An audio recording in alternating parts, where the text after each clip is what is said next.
Hey guys, and welcome to another episode of Comic Book Wars. I'm Jimmy Linguini, and this is a comicbookspeculation.com podcast, apparently. Why don't you guys introduce yourselves? I'm Nico. I write the weekend update article for comicbookspeculation.com. And I'm Sleepy John. I just read what these guys post and marvel over it. Whatever, dude. So there seem to be some cool books coming out this week. Are there any that spark your interest, John? This week? Yeah. New books. The only book that I thought looked good last week when I was looking was Naomi #5, which is doing pretty well still, I think. It was a book that everybody knew was coming. Once 4 came out, everybody still had a chance to order 5, and I think people knew it was coming, but it seems to be doing okay still. Yeah, I mean, it's selling above cover, and I guess it's sold out at distribution, which is weird because, yeah, you'd think retailers would have caught on by now, but I don't know. It's weird. Nico, what about you? Do you see any books this week that sparked your interest? I'm surprised you didn't say the Jen Partel 1 in 50 variant, though, John. I don't. Is that the name of the comic, or? No, that's the name of the artist for what is it? Marvel Tales Iron Man, the 1 in 50. So I know how much you love Jen Partel. I'm not sure who that is. That's interesting. Interesting that you would say that. Okay, well. Is that Marvel Tales out this week, or was it last week? No, there was one last week, I think, but they released another issue. I don't think this one's Iron Man. Yeah, well, the Thanos one wasn't last week though. That was a couple weeks ago, wasn't it? Yeah, and then last week I think was maybe Thor or something. Oh, okay. I can't remember offhand, but it was another throw-off Avengers character. Gotcha. But yeah, did you see any books, Nico? I like the Life of Spider-Man 1 in 25 variant. It's about the only variant this week that I do like. I like all of the Jen Partel variants, and when I say that I have no shot of getting one, I mean that from the bottom of my heart. I've tried every single time, starting with the Venom Virgin cover that I've never been able to get my hands on, but I think they're gorgeous. What Venom one? I think it was number 2. Yeah, it was a Marvel Tales. Oh, was it? Okay. Yeah, I don't know that. It might have been number 1. I can't recall. Was that number 1? Maybe. I can't recall. That was the first one I noticed. I mean, it's just an under-ordered title, and at this point, it's as if retailers continue to just not give it a shot. Well, and I get that. I think it's like $6.99 or $8.99 or something too. It's not a regular priced comic. Yeah, it's a thick book. It's not square bound, but it's bigger than a regular comic. I know, like, a lot of online retailers sell out a few days beforehand with all those Bartel variants. So, yeah, and I'm lucky enough to be in the vicinity of a retailer that's got a half a dozen locations. So he moves, a ton of books, a ton of new books, and even they don't buy enough to qualify for that variant. That's actually very surprising. Yeah, that's interesting. Maybe it's just like a low selling book. That's why they have those nice variants. Who knows? We might see a bunch of them when Marvel does a big liquidation. But yeah, very true. But yeah, Jimmy, are there any other titles you're interested in this week? Not really. I mean, I just got really obsessed with that Luna Snow character when John sent me the music video that Marvel put out, which I don't understand why Marvel's putting out music videos or songs for that matter. It shows how disconnected you are with the market today. Apparently. It's like it's half in English and half in Korean, and the views, like, it only has like 300,000 views or whatever. Like, it has like a few videos, which I found surprising, but that they would cater to a market where they only get that kind of audience reception. So whatever, though, if Marvel wants to do that. And I guess there's a few of these new characters in that Agents of Atlas book that are trying to pander to other continents or something? Have you guys seen that? Yeah, I actually saw a tweet today that was saying that it's being well received in those areas. But I mean, what does that mean? The one character is Filipino Wave. She's the one that was on that Filipino exclusive store variant, which is that Miko Soyan. That's a pretty nice cover. Luna Snow, I'm not sure what her nationality is. And there's I think she's two other. I think she's South Korean. Could be. And then there's like the bear character and one other character. I don't know. It's a giant polar bear looking character. So, I mean, the reason we were looking that you were looking at that video though, Jimmy, was just for musical reference. Yeah. I just don't understand it. But I guess like the background that they use in the music video is the cover for the second print, which is interesting as well. And that's also the promotional art that they released for the video game that she appeared in, because she appeared in a Marvel mobile game, which I think one other character that appears in this comic book did. So, and it's a mobile game I've never heard of. It's called like Final Fight, isn't it? Oh yeah, there you go, Final Fight. Have you ever heard of that, John? That's what all the battle lines. I thought that's what all those came from. All the artwork for those. Yeah, but have you ever played that game? Nope. Okay. I don't know when the last time I played a video game was. Well, it's not a video game. It's on your phone. It's like Angry Birds. You do when you poop. Oh, gotcha. No, I just play Candy Crush. So, do they have any of those characters in the Candy Crush version, or? Yeah, not that I know of. It's possible. Well, Nico, any comment? Yeah, I've never heard of the video game. I think the battle lines variants are hideous, and I got suckered into buying a couple copies of that second print book before I found out about the 1-in-25 ratio variant, and am resentful as a result.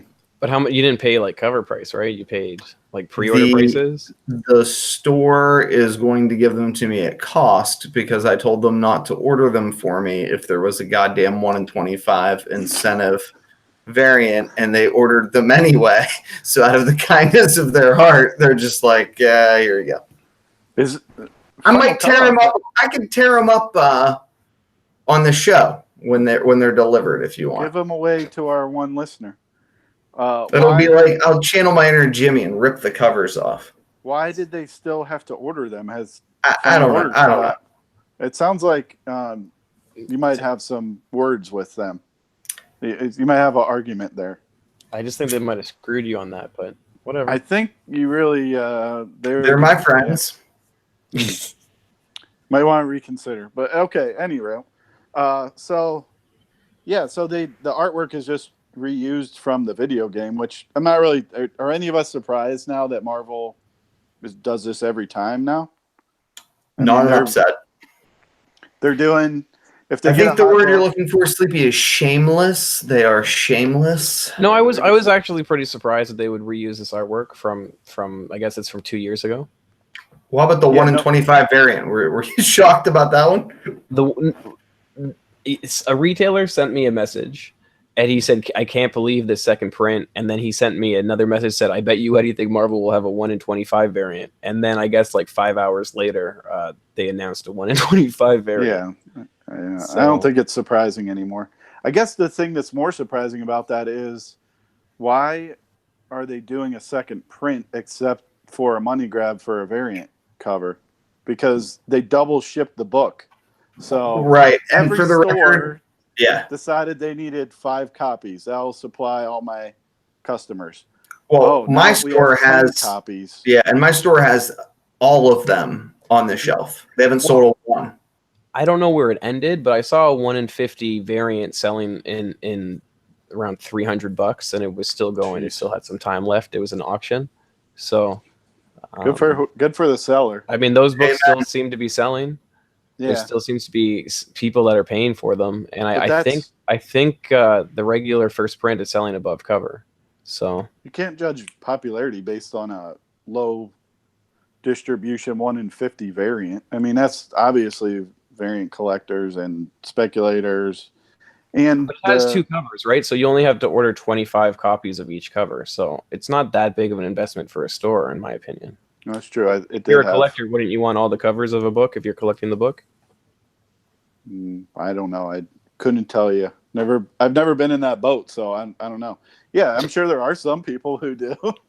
I don't know. I mean, you gotta catch them all. So, a couple other things about that just came out was they're gonna do 2 other characters that tie into that, which is Arrow and Swordmaster. And apparently these characters have already been overseas as well in comics. And I think they might just be digital again. But I did see the Arrow #1 is going to have an art germ variant that's just a B cover. And that's AROE or something, right? AERO. Okay. And Yeah. So am I the only one that thinks this is trash? Well, the one thing I will say is, which I didn't realize until I saw these 2 books, they're both written by Greg Pak, as is the Agents of Atlas. And honestly, he's had a bunch of good books, really, or at least popular. I don't know story-wise, but he's the one who did, Weapon X and every iteration of that most recently, any of the series that come off of that. So I think he's he's doing a good job for Marvel, I guess. I don't know how you can say it's trash though. Well, I'm not trying to suggest that. Did you not hear the song? Like, I'm just asking you, did you hear the song? Like, did you click on the music video and watch the Marvel YouTube music video? Because that alone sells the title to me. Can you dub it over it and do like a karaoke to yourself? Well, no, there's a few versions online that have like a few 100,000 views. Like there's one that has lyrics. There's an English version. They're all really good. So I don't understand how you can see that and not just embrace the title. But that's just my opinion. Oh, man. Is it trashy? Is it gimmicky? 100%. But is it really funny that Marvel's like doing all of this stuff? I think so. Absolutely. So I don't know. I think we need to embrace it and just laugh at it later. Okay. And buy them all now, right? Oh. Well, I mean, the high-end ratio variants seem to be doing really well. So if you got in on them last week, yeah, I mean, I'd probably have graded them and tried or sold them by now. So, yep. Who knows? So it's not a long term. I'm not sure. I think, I think we still have to wait and see. Yeah, that's but waiting and seeing is the whole definition of, is it a long term or short? Is it a long term spec? I'm surprised the 1 in 50 selling for as much as it is. So as am I. I don't know. Yeah. I don't know if it's a long term spec. You think it's what, Fly By Night? I do, just because they haven't embraced any of the other new characters since Spider-Gwen, maybe? I mean, they have a new character at least every 2 weeks, I would say, or they were for a year. Yeah, so. No, that's accurate.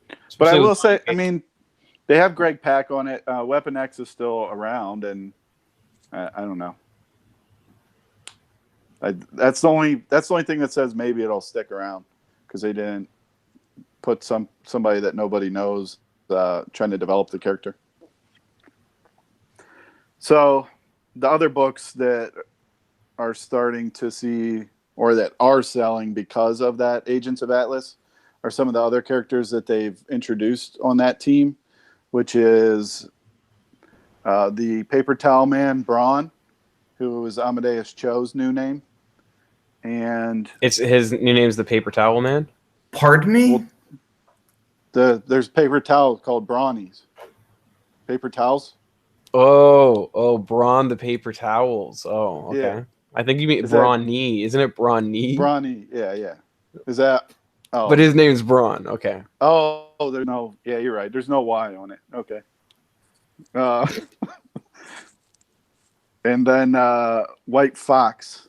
But okay, so the first appearance of Braun is Champions 22? Oh, I'm sorry, correct. Yeah. And then the first appearance of White Fox's Contest of Champions #1, and it's just the variant that is the first appearance? I've never read the book. I believe Okay. it's the again, this with the Contest of Champions, I think they had 3 covers for each issue, and one of them was like a video game cover. So I don't know that she's in the book. I think it's just a video game cover that they did.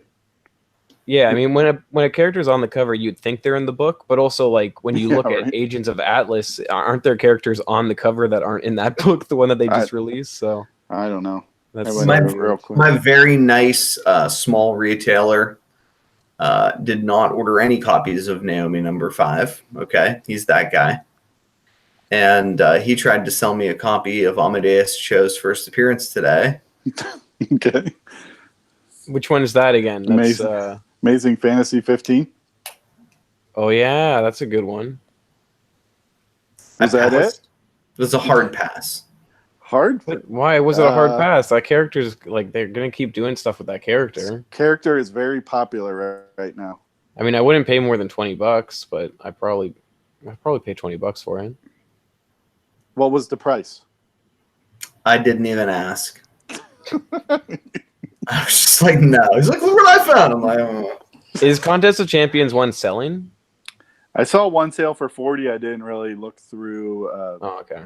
So I know Champions. I'm just saying the 8 variant, the variant cover, not just like the regular cover. Because, like I said, I'm not sure that she's in the book.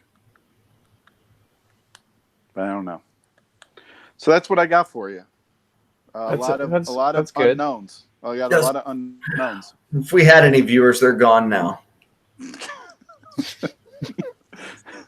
This is solid information that has little to no no one cares about at all. I don't know. I think those characters might be important because I mean Marvel keeps pushing out, but they also like I don't know. DC also pushed out a Chinese Superman and abandoned that one pretty fast. So, yep. But I mean, this is Marvel, so who knows? What's going on with War of Gods #1? I saw a lot of Asia presence. Now that people care about, that's interesting. Everything we've been talking about has been interesting. But what's going on with War of Gods, Nico? Do you want to take that over? Well, Jimmy's neighbor from the north has a very substantial following on the interwebs, and he reported that it was the first appearance of a hot character that was going to appear in the new Wonder Woman movie. And people flocked to this book in droves. In fact, so many people purchased this book that it was the #1 hottest book according to the computer program that runs Cover Price, the internet app. It is not, in fact, the first appearance of anyone at all. But what's it selling for? I think it's still a $20 book, which is the most heart-wrenching part of it all. Okay. But I think we can safely say that this has never happened before ever in the history of comics, unless we want to talk about Action Comics 1002. But I think we made a pact we weren't going to talk about that, right? But I don't think that was Jim Comics who did that, was it? No, was not Jim Comics. Listen, mistakes are made sometimes. It was another very influential voice. But he corrected himself, right? So the first appearance of Circle, who we Cersei. should all be chasing after, is what? Wonder Woman. He said it's what, 18 and 19? Yeah. Volume 2, the George Perez series. Okay. Is that what you guys are saying? I'm saying 17 and 18, but okay. Maybe he's read through them and that was what he found. I have not read through them, so you're just basing it on what like some website says? I'm basing it on yes. Okay. I like to go by website, as I do not have unlimited funds to go out and purchase all of these comics that get hot in a second in the age that we live in. Can I ask you both a question? Go for it. Again, does anyone really care? I mean, are these really books that you would suggest that anyone should be buying? No. But Okay. I mean, I don't think Wonder Woman's that important, but I don't know. Other people might disagree. Wonder Woman is not important. Well, no, I don't think like anybody really cares about like some new character in the second film. Oh well, Nah, I mean, don't know I about believe that. there will be a shelf life on it, but like Yeah. there will be like a good 4 months where people are jumping on it. But I don't think anybody really cares. How does is the first Nubia still sells pretty well? I think it was kind of like a unknown book for a while, and then when they started talking about Wonder Woman 2, then Nubia got brought up and it got real hot, and I think it still sells pretty well. I don't think many people were after it before that though, and there's no confirmation or anything of her being in a movie or anything. She And only had 4 appearances, I think, in comics total. is there confirmation on the Circle? Circe, Circe. No, there's not. Apparently, when I was looking that up, I couldn't, like, I was wondering why that got hot all of a sudden.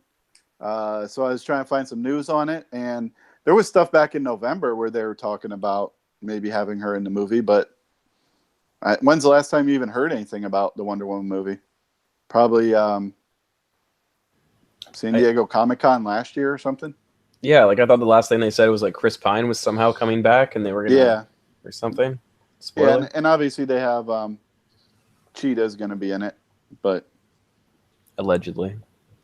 Guys, let me ask you this question. Can we talk a little bit about how influential these voices are to the market, and how many people in droves just follow the speculative predictions of whether it's a particular app or somebody who's a YouTube content creator and without doing much homework at all, run to these books and cause them to go from dollar bin fodder to $50 books overnight.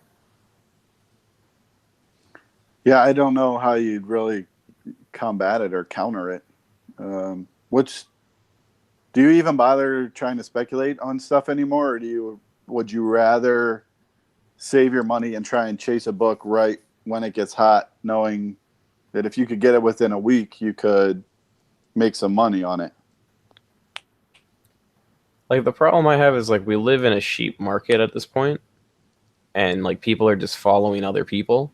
Mm-hmm. And I mean, it wasn't always like this, but that's really what we've evolved into.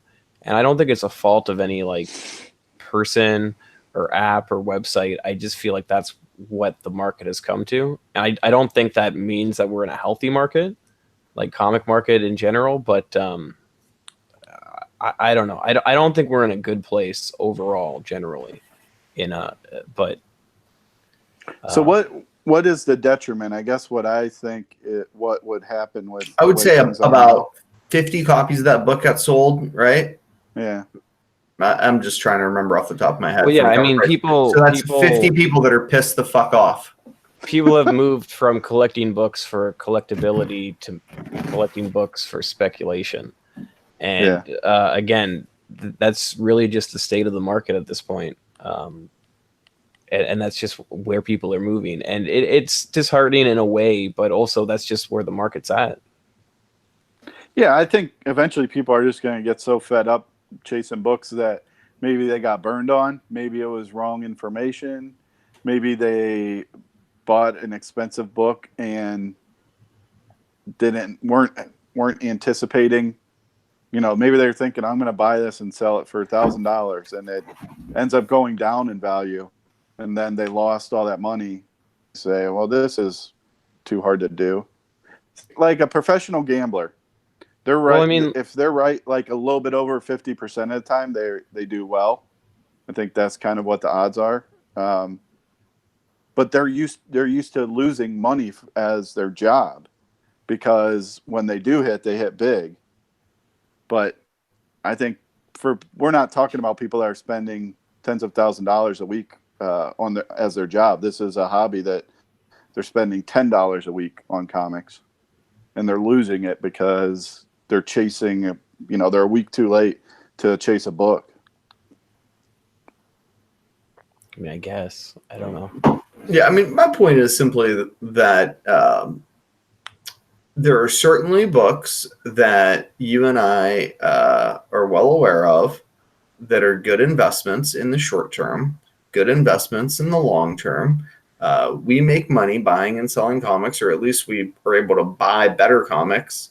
And, that's not some sort of like hidden trade secret, but it appears as if those who are the most influential in the comic book, like collecting media circles, don't do that good of a job at helping people make picks.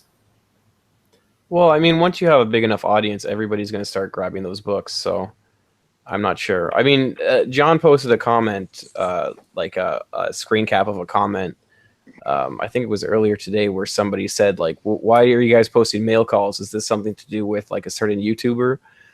Because they didn't understand why people were doing these mail calls and showing pickups. They thought that it had something to do with a YouTuber because of his YouTube videos where he showed his mail pickup. That all mystery mail calls, right? So I just think there's a lot of newbies that are joining in, and that's just the way we're at right now.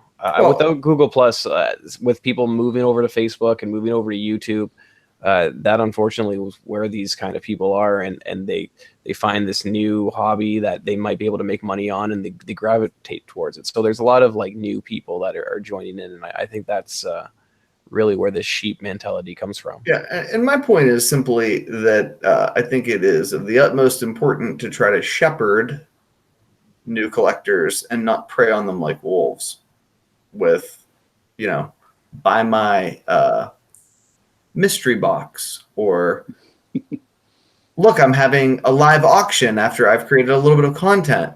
Buy this book and I'll entertain you. Or my limited store variant that costs a ton of money. We have the Comic Book Wars store variant, retailer exclusive, 1 of 100 cover of some indie book that no one cares about. Oh, I'll buy that. Did you say it was Comic Book Wars?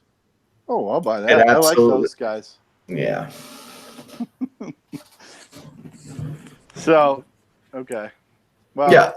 Dude, and at the end of the day, my point is simply that comic book collecting doesn't have to be a zero-sum game where some people have to lose so that other people can win, right? And that the crabs in the bucket mentality for comic book collecting isn't helping anyone, trying to step on other people's heads. And I think there's just far too much of that. So can we talk about some books that are good picks?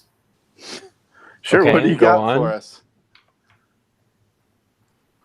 Well, yeah, I would absolutely be thrilled to do that. Can we talk about, for example, I'm trying to look at our outline here, but there have been a number of incredible pre-code horror books that have been selling for record prices, and I've been pushing them for weeks now.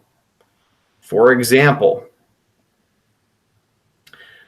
the Chamber of Chills 23 auction, huge auction. That auction ended for $5,479.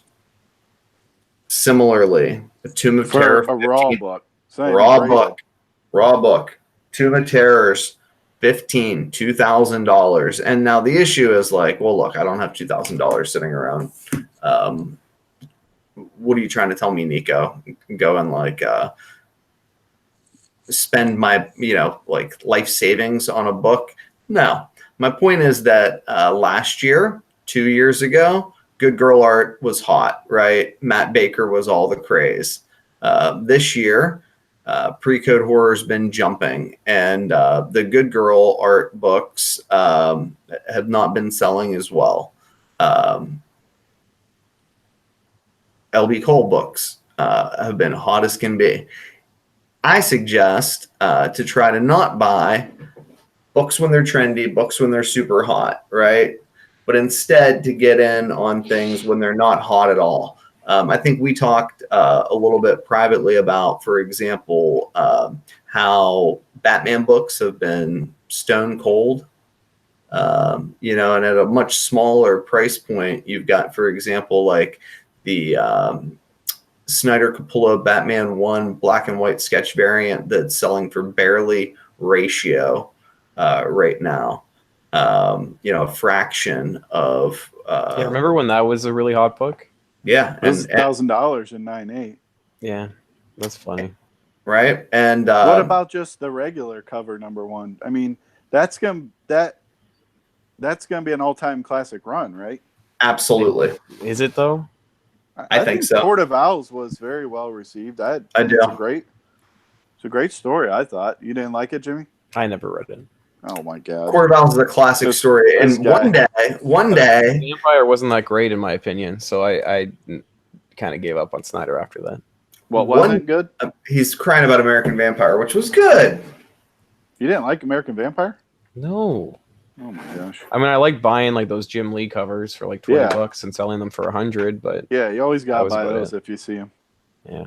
But similarly, right? Like I was talking with a buddy about the fact that you can buy the first issue of Neil Gaiman's Sandman 9.8 for less money than you can buy a Naomi #1 right now. And there are like undervalued books like that everywhere. And I really think that that's like what we should be focusing on, and that's what content creators on YouTube should be focusing on, are these like undervalued keys, and encouraging people to like invest their money there as opposed to chasing, new dumb spec. So you think Sandman #1 is a good book that people should be chasing? I mean, it's just an example of like a classic book that is cheaper than Naomi #1. We can rattle off countless examples. I mean, they're there everywhere. Yeah, and I mean that book's been on the steady rise. I think that's a good book to be grabbing, but I mean it's been on the steady rise for the last few years, I think. Absolutely. So. And yeah, I think you got to one thing with a book like that is you just have like a mental list of all those kind of books, and when you see them at a con for cheap or try and get it as a throw-in, pick it up for cheap and just put it in your collection, let it sit there for a while, start to accumulate them. Sometimes I go through my collection, I'm like, I don't remember buying like 4 copies of this book, over the years, but it's what happens when you start to do that, and then it gets hot. And like Thor, Beta Ray Bill, I went and looked at how many I had, and I thought I had more, honestly, but it has been a popular book for a good while now. Let me ask you guys, did either of you bid on any of the like 50 copies of the first appearance of Beta Ray Bill auctions on eBay? Marvel Age 6, right? No, that Thor book. What about Marvel Age 6? What's Marvel Age 6? It's a Marvel Age book. They got the pin up in there. Yeah, I don't know. I had 2 copies. One of them's personalized. It's signed by Simonson because I'm a loser. And it's a Canadian price variant too. Nice.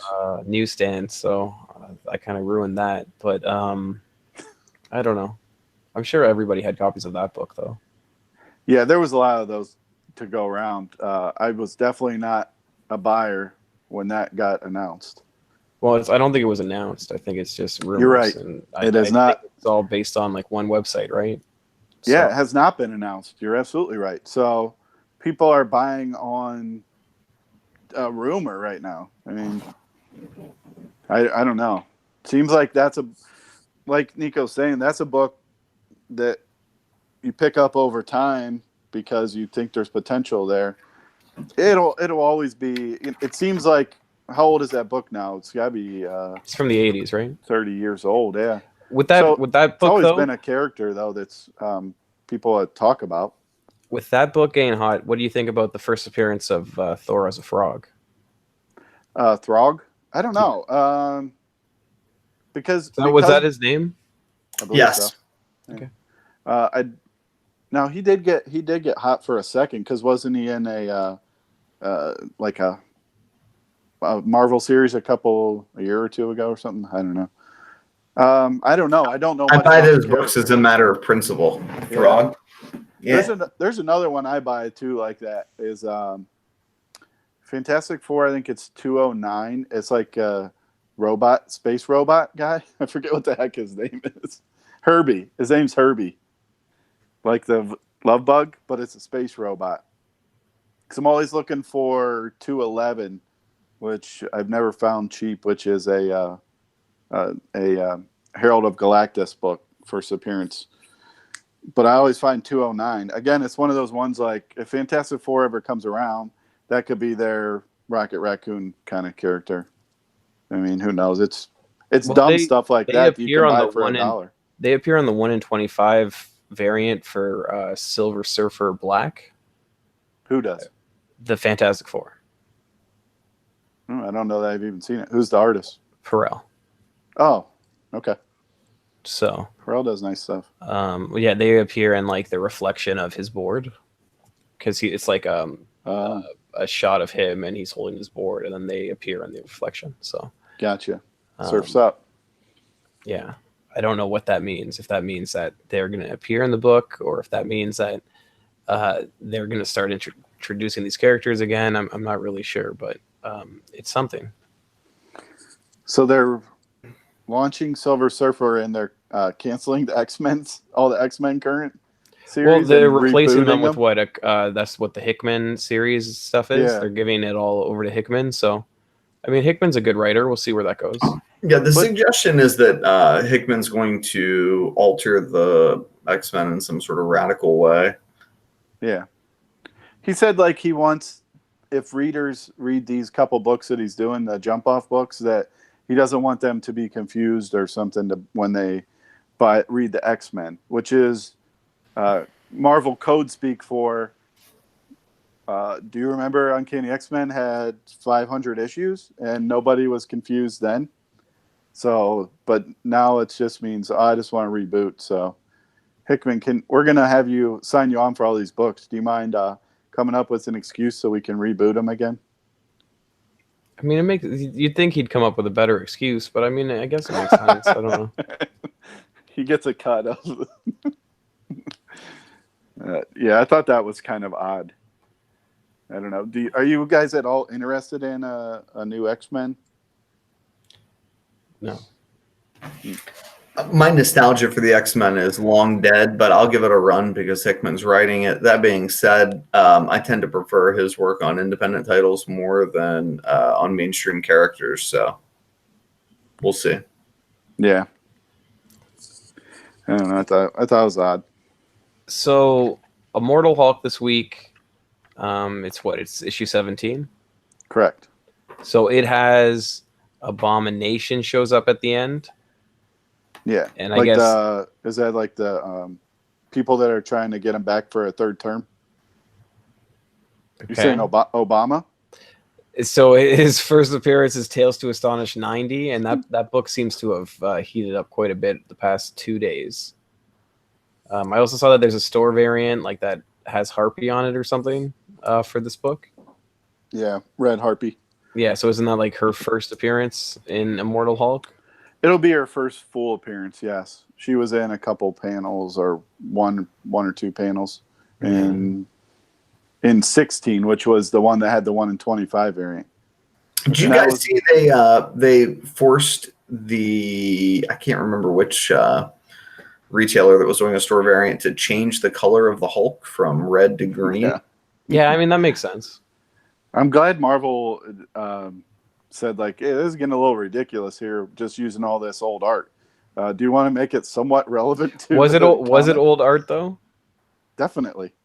Because I know that, like, even DC is doing that, though. Like, I don't know if you've seen that Deceased #2 Sidam cover, where it's like a print from... It's a print from 2014. Really? It's probably older than that, yeah. Well, I mean, they did that with the Art Germ Catwoman covers that he had done way before he got very popular. The latest Catwoman covers, like the one where she's hanging upside down, that was an old print that he did 2014 or something, around the same time. So it's not like either of the big two are, not doing something that just doesn't seem to really make sense. But I guess this stuff was never printed on a comic form, right? So that's where people are like, well, it was always a print. It's never been on a comic. I need to get the comic. All right. I mean, do you? What's going on with Captain America and his daughters or something?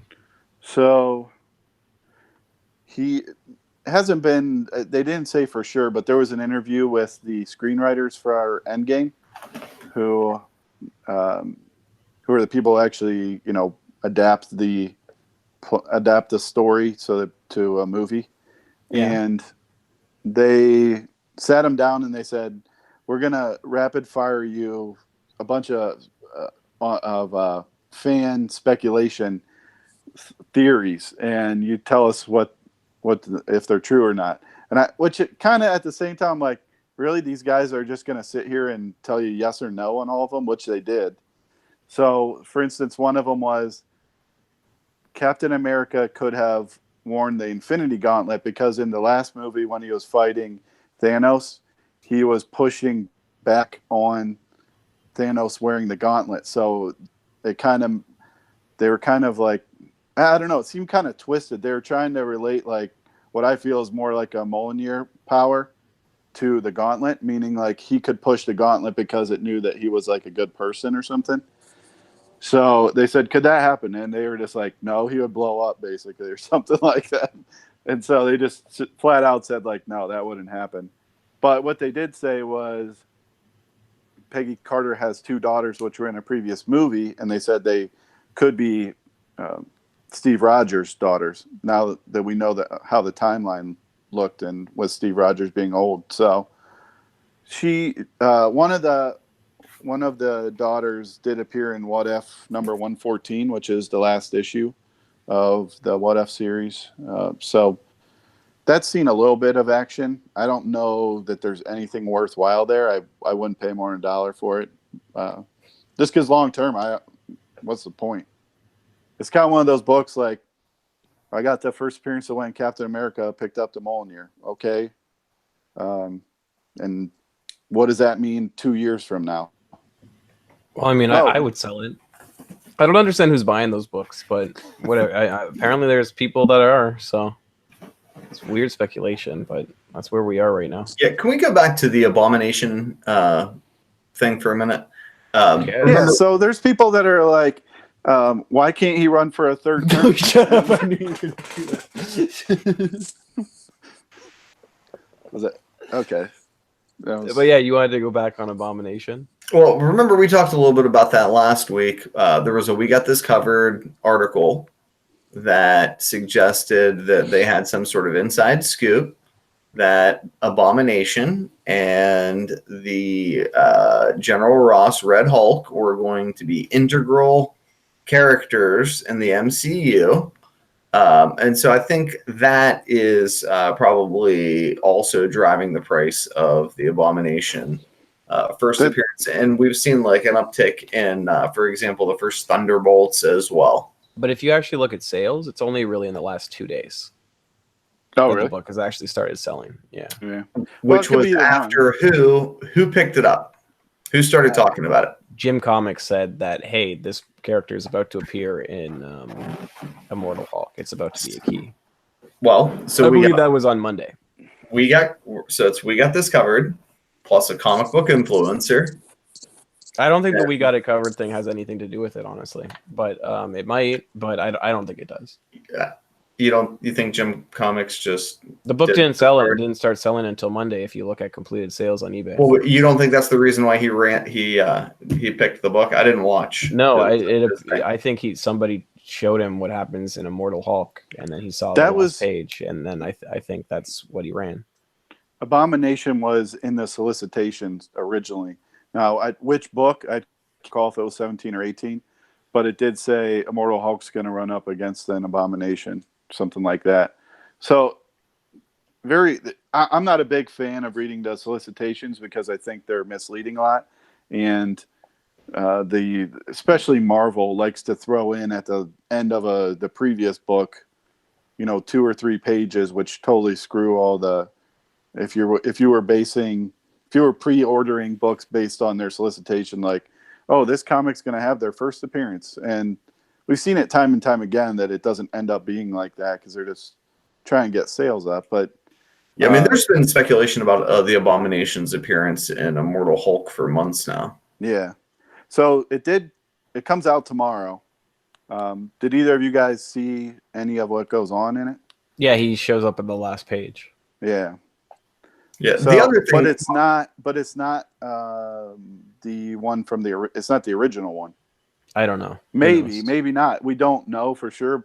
The original one is mentioned, but it sounded like they went and dug him up and got his DNA or his body and took out whatever they did to create a new one. Maybe. I don't know though. There's not enough info there to make a good judgment on. the other thing I'm hearing, at least whispers about, is that in what the heck is it? Guardians 5, Dark Guardians 5, we're gonna get the new Thanos Yeah. reveal. It's interesting. Looks interesting. I haven't been reading it. Have you guys been following it at least? No, what's this new Thanos about? Because Thanos is dead in the comics. Oh. So what's been going on in the Guardians is Gamora's been chasing him or chasing the Endgame spirit around, I think. Is that right, Nico? Are you following this at all? Yeah, that's about the right way to say it, I think. Like when Thanos died, when Gamora killed him, it was Gamora, wasn't it? It was Gamora and Nebula. I can't remember. Yes. Yeah. So the idea is that he's somehow like body switched, or you know what I mean? Yeah, jumped into another person or something. So Gamora was trying to chase around where he was at and somebody else, and it was speculated on for a little bit that she might be the next Thanos kind of thing. So this issue has a kind of a cool ending to it that isn't going to tell us much, except maybe Thanos is back somehow. I don't know. Do you have anything to add on that, Nico? Is that kind of what you were seeing? That's about the extent of it. I just thought it was something that was interesting. I'd take a peek at that when you're at your local comic shop tomorrow. Yeah. I think maybe pick up the issue.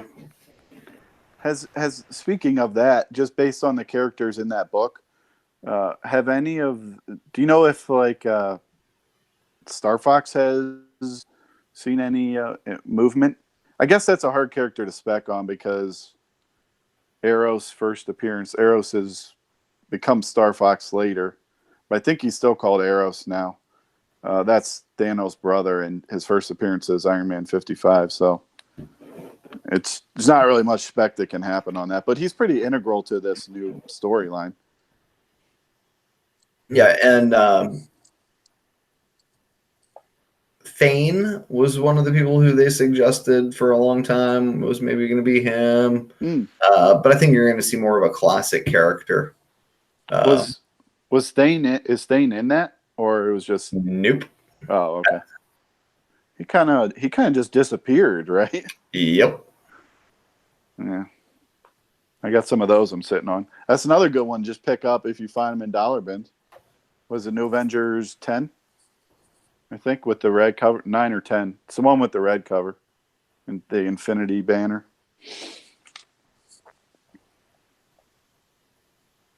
I don't know. No, thanks for that. All right, can we talk about Can we talk about the Namor, the screenwriters addressing the Namor issue? Yeah, I think that was the other revelation in that article. Was they said when they were like in the future in Endgame, and the 4 or 5 of the Avengers were standing there. That was when Captain Marvel had the short haircut. Nakia, I believe that's who it was from, or was it Okoye? What? One of the women. Okay, from well, anyway, Wakanda. so there was earthquakes, and then the earthquakes apparently have nothing to do with Submariner. That's what they're saying. I mean, people have been pushing the Prince Namor books for the last few weeks, right? Yeah. And screenwriters are saying that they have nothing to do with Endgame. They just said, "Oh, I wish we were that smart," and I really feel like that was a statement. Like, are you just saying that, or are you just saying that, or is that the truth? Like, I wish we were that smart to think ahead a little bit. or no, that's not what happened actually, or that doesn't mean anything. Because I don't think they're not going to, in this interview, that was basically my whole point at the beginning was, okay, say that is true. Are they just going to come out and say, yeah, they nailed that one. It is Namor coming.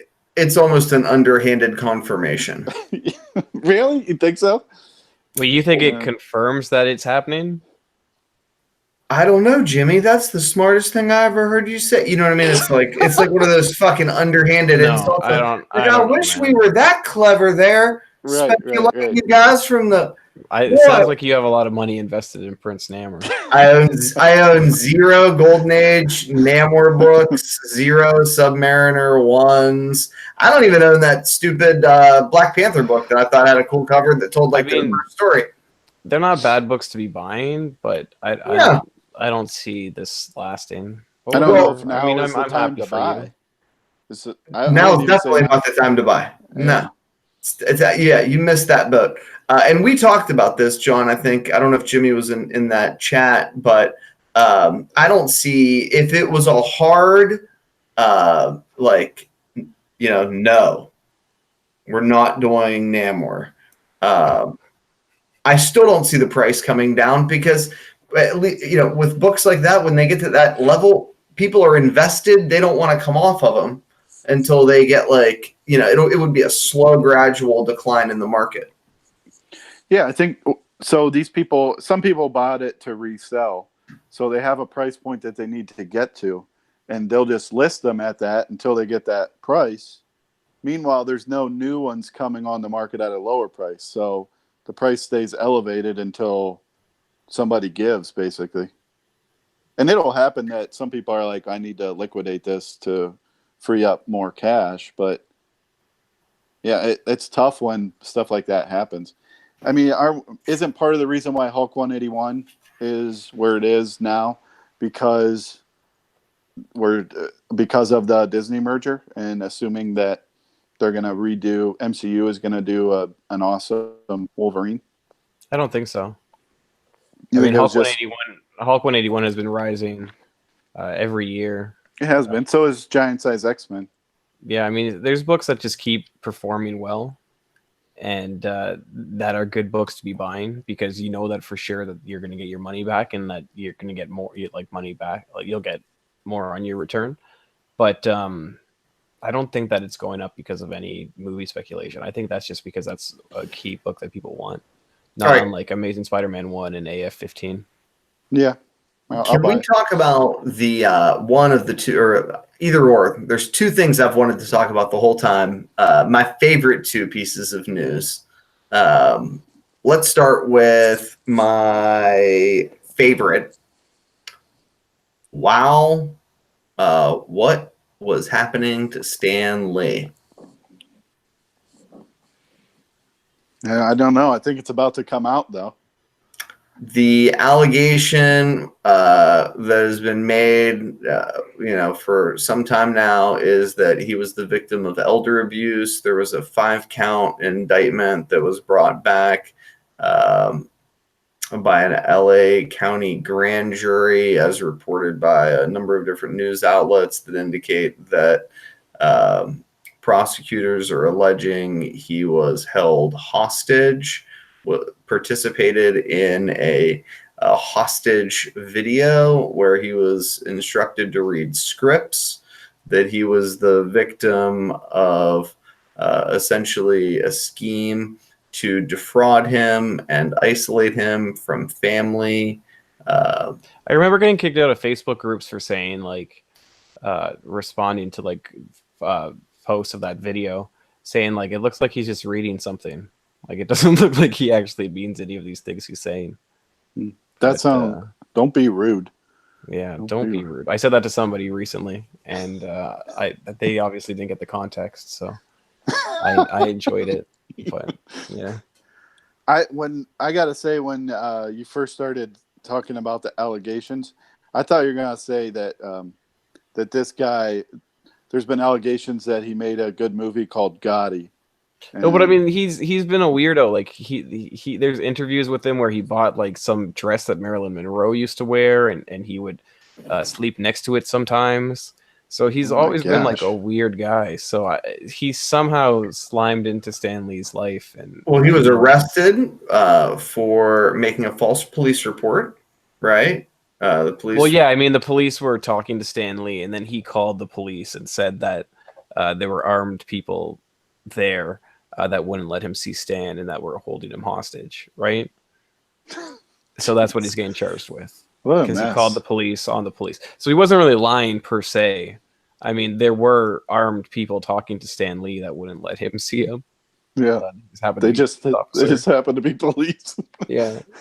So I don't know. It's interesting. The whole thing's interesting, and that guy has a lot of money too. So I'm not sure where that's going to end up. But I gotta say, it sucks that it's happening. At this point, just well, because I think that's probably better because I think it would have probably hurt Stan's health if he had to deal with this. Yeah, but we don't know. That's the thing. We don't know what was going on there. Maybe if he was actually being held hostage, so to speak, that's what caused a bad decline or something. I don't know. We'll never know, really. I don't think. I mean, he was just, he was of an age where death happens. I mean, it's ugly and unfortunate. Yeah. One thing's for sure, we'll keep an eye on it and report accordingly. The other thing that I wanted to talk about, because I don't want to end on a sour note, I'm really excited about the Netflix Dark Horse possibilities. It seems like, and I was talking a little bit with John about this earlier today, that there's going to be a number of different properties that have probably already have been chopped up and sold off. I mean, for example, like Tank Girl is near and dear to my heart. I don't know that Dark Horse still has media rights to that book. I think they've at least licensed the print version of the comic to Titan, right? I think they're producing those books now. I don't think Dark Horse has anything to do with that at all with Tank Girl. I don't think so. Right, and so like, what properties are left? I mean, Fear Agent. When you think about it, a lot of the titles that they have are creator-owned series. There we go. Right, so exactly. It is interesting because it's like, what do they have? Like Concrete, I guess. But I don't know. I don't know if the creator-owned series are included in this somehow first look deal thing. I would assume they would be.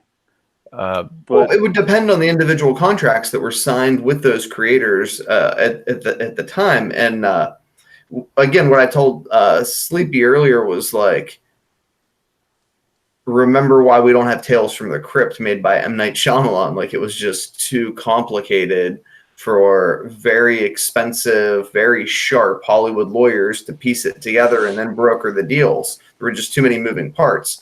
So, I think it'll be interesting, and I think it's something interesting to speculate about, because if you can limit the number of possibilities, then you can make some pretty wise investments. Like, is Mind Management part of the deal? Is like the Anthony Bourdain book part of the deal? I don't know. What was that called? Ghost something or other? Yeah, Hungry Ghosts. I think. Yeah. That would be cool to make that and have it like, yeah. Lord knows he's got fans, huh? What about, so they've already said they're making a second season of Umbrella Academy. Yeah. What do you think about another Gerard Way book, Killjoys? Fabulous Killjoys. I mean, I have a lot of copies, but I don't really believe in it. I really like the Phantom variant, like the Paul Pope one. Was that optioned at one point, or was it just very popular? I think it was just rumored that because it was from Gerard Way that something was going to happen with it. Oh, okay. Yeah, now Mind Management was optioned at one point. Yeah, by Ridley Scott. And it was optioned twice. Okay. Allegedly. But who knows? Who knows with any of those titles? I think they're going to make another Terminator movie, so... They are. I thought they're working on it right now, right? So. Yep. So that's their first win. No, that doesn't. No, shut up. And Aliens too, and like, come on, bud. They were on Dark Horse. if you listen to the interview that was done with one of the creative directors at Netflix, they indicated that they were looking for non-superhero titles and specifically mentioned horror and sci-fi comics. I don't know if that was just kind of like a general statement about the types of books that Dark Horse produces. I think that's what all Hollywood is looking for right now because of some of the successes of, especially like Sabrina, that really changed. I think that was like, people are like, oh, what kind of, can I get something like that now? What do you got in the works? Sci-fi, I mean, can't really go wrong with sci-fi stuff, right? Isn't that always like pretty good depending on what, who's making it? How long has Star Trek Ghostbusters been was around? like the #1 song for a very long time, right? So Oh, we're back to talking about songs again. people do like sci-fi. Well, What do you mean? We're comes talking about full circle. Ghostbuster Well, songs. thanks. That's a sci-fi. That's okay, all we whatever. got today. Came full I circle. see how it is. I see how it is. When is the Luna Snow remake of Ghostbusters come out? I'd be interested into that. I would be interested in that. What? Because like there's that one lyric that's like, I just want to bust. Ghost bust. And it's like, what? Something makes you feel good. Yeah, no, that's what it is. Sorry, that's what it is. Bustin' makes me feel good. It's like, what is happening? Like, anyways, it's a good song. I like that song. What? Who was this that said this? But I think that song About- shows that Ghostbusters was really popular. we've when moved it came on. out. People We've love moved on. sci-fi. No, people love sci-fi, and that song is still a phenomenal song. So, Do you think people that was don't my like point. Ghostbusters? There's a new movie coming out soon. Did you not? Have you not seen the preview for it?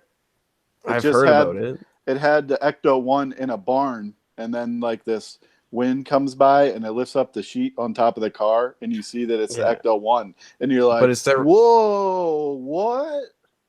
Okay. And that's all. Whatever. That's all you get. That's all you get. And then you're like, oh man, when is that coming out? I need that in my life. So. Yeah, that's what I said when I saw the trailer for the new John Travolta movie. I'll talk to you about it later. Okay, I might have to hear about this. It has a phenomenal cast, but I'll talk to you about that. Nico, is that all we who have was for this? No, who was this that was saying this stuff? Because there could be some meat on the bones there. Because there's definitely Dark Horse has a lot of kind of horror genre stuff. Colin Bunn and Jonathan Mabry. Well, yeah, absolutely. I mean, Concrete would be a great title. Like, would be a great thing to do something with. Never read aside it. from that, I can't think of any other titles. Well, there's Harrow County. Yeah, Harrow County, which was optioned. It's probably that's why now. a lot of the titles have already been optioned in some way, and it's like, how does that interfere? So I don't. That's why it's very confusing. Well, how many times has Hack Slash been optioned? At least 3, maybe 4. I don't know, but one day that will be my favorite television show. Doubt it. No, it's never getting made. Let's be honest here. I don't know. What do you think about? Why do you have to step on my dreams, Sleepy? Why do you have to it's been. I mean, about how is it lucky number 7 option that it'll get made finally? Then I mean, it's just been. No, but speaking of like failed, who published that? Who published spec, that though? Didn't they have those? That was comic books? DDP. Devil's Due. Oh, Devils do publish those. Okay, the original one. It was an Image title for a little while. No, lucky number 11. Oh, that's what he was talking about. Yeah, we know who published Hack Slash. But the Yeah. point is, speaking of failed movie spec. Wow, apparently we know everything. No, what's that one with Brad Pitt that they had a comic book for, where it's like it's the box one with Morgan Freeman? 7. Box. Yeah, that's the one, right? Yes. Yeah, there's a comic book for that. Who published that? It was Harvison. Okay, cool. But there's a comic book for that. I can't remember who published that. Really? Yeah, it has like the big fat guy on it. It says like Gluttony or whatever. Yeah. Cool. Yeah. True that. What about Disney buying Hulu? Does that matter to us at all? Matters a lot. Well, okay, so when they own 33%. Right. Then they bought Fox. Fox owned 33%. Right. So they own 66%. And now they have like a deal with, I think it's NBC. Comcast. Is Yeah. okay? It's Comcast NBC though, right? Am I wrong? I'm not sure because part of you might I be think right. NBC is part of them. Anyways, my Yeah, I point think is, so. the deal is that they have like a first look type of a deal where the other company can revert it if they want to in 5 years. Oh, really? Okay. Yeah. Yeah, there so was there's part some of kind that. of weird clause. Part of that was that they had to keep the NBC shows on there. I forget what they call them with Hulu because Hulu gets them like the week after they come out or something. Their TV shows. Yeah, see that makes sense because it was Comcast and I was thinking NBC. There's some kind of term for that where Yeah, they get it like. I don't think that's immediately. accurate. I think it's a put call stock agreement. But yeah, what does that mean? Doesn't that mean that they can done deal? call? Doesn't that mean that in 5 years they can put call and get it back or something? No, that's about how much they have to pay. Okay, well then I don't know how that. In other words, that's just like for setting share price. Okay. But anyway, the point is, I think it's a done deal. I think it's a wrap, and Disney owns Hulu straight out, and the ink might not be dry. They may not have a specific agreement as to the amount of money that they're going to inevitably have to pay, but they now have that as an outlet to push Marvel products on. And my question is, where do we go from here? I mean, obviously, that's a huge commitment, right? Does this change anything though? Like, I don't think it does. That's kind of where I'm at. Like, I think it definitely they does. already own 66%. So I mean, I don't think it really matters. And they're still doing their Disney Plus that they're pushing, right? So yeah, here's why I think it matters, and please correct me if you think I'm wrong. I think it matters because, let's say Ghost Rider Robbie Reyes sucks and Damian Hellstrom sucks, right? That those cartoons aren't well received. Marvel they're not cartoons, right? Aren't they live action? No, those two.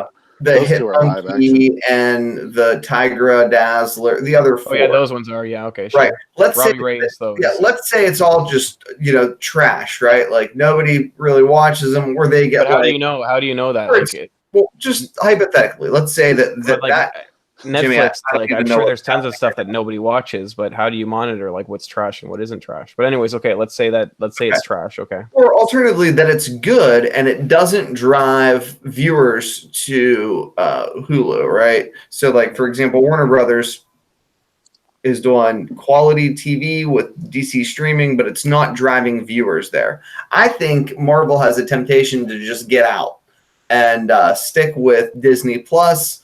Which is kind of a big deal for them, and get out of the adult-oriented comic TV game.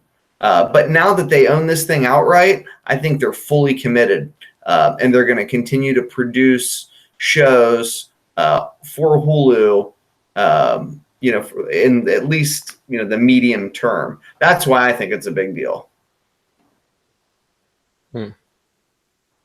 I mean, I could see that. I mean, I don't think it really changes anything though, because I mean, if they own 66%, I think that means that they were still all in. Because I mean, if you own the majority, nobody else can really do anything. So I don't know, but I mean, now they have all ownership, so I guess that's a good thing.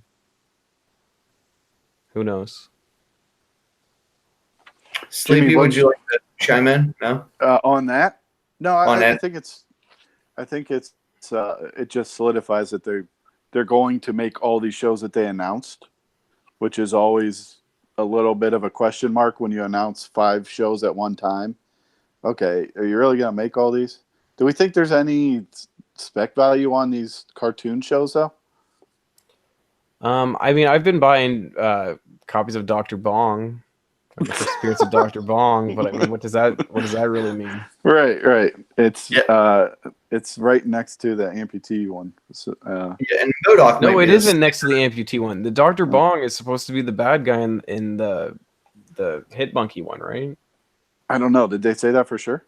Yeah, and his name's Dr. Bong. I thought in Howard the Duck. Howard the Duck. Yeah. Okay. No, he appears in Howard the Duck first. I think he's a bad guy in another book though, in another TV show. You think he's the bad guy in Howard the Duck? I thought he was supposed to be the bad guy in something else. I could be wrong. I don't know that he's going to appear in anything. He is, But apparently. He is. I hope so. I've been buying that book too. Hell, I think I sold a couple copies of that book too. I don't know. It's a cheap book, but The What one book that is I it? Howard the Duck number what? he's on the it's cover. like 15 or something. He only appears like he's on the cover and he's on the last page. So it's not really like a great first appearance. Jeez. Yeah. The one that I like that I haven't been buying, and I have no copies of, and I should, is the first MODOK. It's generally, reasonably priced book. That's a Silver cheap Age book. book. Yeah, Silver Age book. And if that show takes off, watch out. I have no That's something interest I in think- that. In Is it- MODOK, Is MODOK like Krang, or am I thinking of a different character?